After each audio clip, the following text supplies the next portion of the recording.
Sí, realmente ha confirmado pues, las expectativas que había sobre una plantilla muy importante, un roster de jugadoras estelar y un club con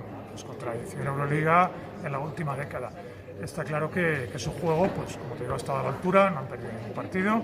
y han demostrado que sus individualidades pues, son importantes y hemos visto que despliegan un juego muy físico, que en todas las líneas tienen jugadoras con capacidad de anotar, que en defensa pues se cierran y plantean diferentes variantes. Es cierto que para nosotras la manera de combatir esto y competir contra ellos tiene que ser desde la colectividad, desde nuestra seña de identidad y desde que todas las jugadoras tengan responsabilidad tanto en defensa para ayudar a cada emparejamiento como en ataque para seguir compartiendo el balón y siendo solidarias al nivel que lo hemos hecho hoy.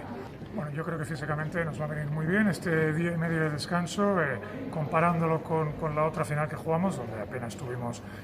14 horas entre semis y final para la Copa de la Reina, pues aquí el equipo se va a recuperar mejor físicamente y algo que nos importa bastante es que lo haga mentalmente. El plan de partido será totalmente diferente, el staff lo tenía muy trabajado y ha dado algo de información, ya que en un porcentaje alto de llegar a la final sabíamos que el rival podía ser Venecia, pero las jugadoras ahora es cuando, después de disfrutar y descansar esta noche, tienen que poner el chip final y asumir pues, las especialidades y lo que necesitamos hacer muy bien para competir al máximo contra este equipo. No sé si nos dará para ganar, pero seguro que nos dará muchas más opciones.